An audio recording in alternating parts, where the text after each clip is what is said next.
Most people think massive wealth comes from selling products, but the truth is far more complicated. It's not just genius, it's about anticipating industries that don't even exist yet.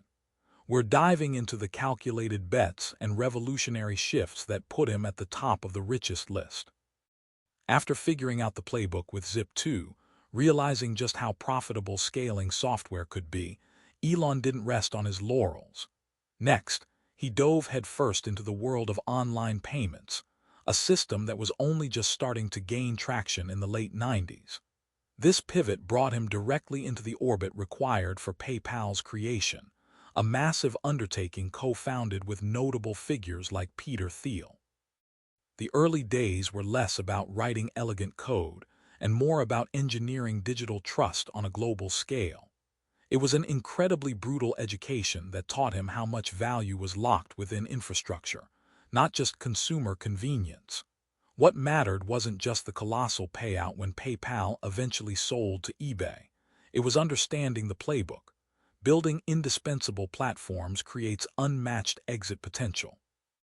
That foundational experience, the intense pressure of scaling a global payment gateway, provided him with a masterclass in anticipating the needs of entire economies. This intimate knowledge prepared him perfectly for tackling even bigger, more ambitious technological leaps down the road. After years of relatively predictable internet success through PayPal, Elon seemed ready to settle into a highly profitable, if somewhat less challenging, life. But something pulled him towards something messier, slower, and infinitely more demanding: physical machinery. Leaving the comfort of digital finance for the volatile world of automotive manufacturing was an enormous pivot. At Tesla, he wasn't just building electric cars. He was forced to learn about vertical integration firsthand, the difficult process of controlling every single part of the value chain, from the battery design to the final paint job. This experience fundamentally reshaped his understanding of how industries worked, teaching him that revolutionary progress required reimagining entirely established systems. It wasn't just about making a better car. It was about proving that fossil fuels could be obsolescent through sheer technological force. This shift proved transformative, turning his vision from software into the tangible hardware that would propel him to these enormous heights. But then, something changed entirely with SpaceX, elevating his ambition from merely improving life on Earth to ensuring humanity's fundamental survival itself. Suddenly, the goal wasn't about optimizing daily commutes or even conquering the energy grid. It was fundamentally about making us a multiplanetary species. This is arguably one of the largest, most existential bets in modern history, a commitment that involves national budgets and decades of focused scientific effort. The challenge became clear. We needed to leave Earth and build self-sustaining colonies, starting with Mars. To achieve this, Musk realized that rocketry, which has historically been a throwaway business sending expensive, one-shot rockets into space, had to be fundamentally broken. That meant mastering reusability, exemplified by the Falcon 9 first stage returning reliably to land. It was a game-changing engineering feat that drastically lowered the barrier of entry for space travel forever. This shift transformed SpaceX from a niche player into a foundational pillar, supporting the concept of an interstellar future. It's tempting to pigeonhole him. Is he a tech revolutionary or a manufacturing mogul? But his true wealth source seems to lie in defining the intersection point, the place where pure code meets brute reality. While Musk initially built deep software expertise with PayPal and the game-changing architecture of modern AI, he rarely lets that digital vision stay confined to a screen. Think about Starlink. It's not just an internet service.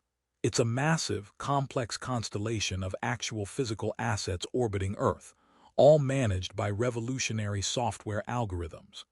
He essentially takes the invisible potential of cyberspace and uses it to solve tangible problems on the ground, like ensuring connectivity in places traditional fiber optics could never reach. This is the pivot.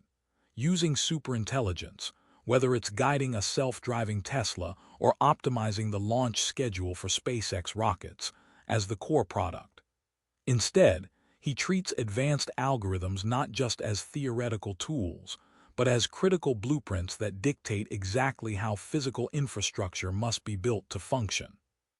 He's less interested in merely writing code and more fascinated by creating closed-loop systems where superior computing power fundamentally dictates the next generation of hardware needs.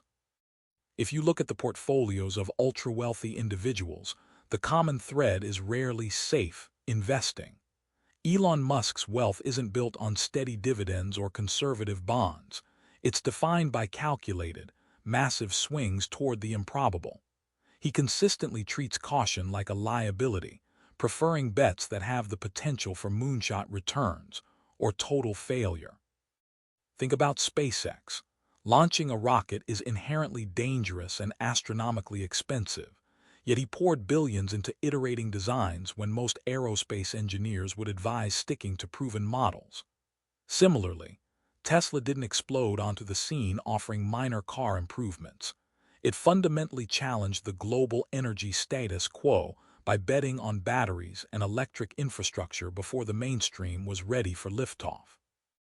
Musk is willing to be wrong repeatedly in pursuit of what he believes is humanity's next major leap forward. This willingness, this ferocious commitment to high-stakes bets, whether it's Starlink or optimizing an entire industry, is arguably his most valuable asset. For him, safe always means leaving exponential growth money on the table. Instead of building an app or a car, the kind of things that are easily rendered obsolete by the next tech giant, Musk is focused on utility systems. He isn't just offering a service, he's laying down foundational communication layers, structures necessary for life across continents, even off-world. Take Starlink, for instance. This project fundamentally redefines global accessibility by placing thousands of satellites into orbit to form a true internet mesh. When this system rolled out, it demonstrated something incredible. High bandwidth capable of reaching people in remote deserts or disaster zones previously considered unconnectable. It moves beyond simply providing faster Wi-Fi. It's building the infrastructure required for planetary communication at scale. This is arguably his most potent and transformative endeavor to date, a massive, multi-billion-dollar undertaking with real-world governance implications for the entire human species. What often gets lost in the headlines about Elon Musk's success is the sheer tolerance for failure that his companies seem to operate within. It's not a clean, corporate process. It's messy and intensely dramatic. Unlike traditional industries, which value steady returns on incremental improvements, Musk needs breakthroughs, the kind of revolutionary leaps that fundamentally rebuild an entire sector. This necessitates embracing high failure rates as part of the cost of doing business. We see this early at SpaceX.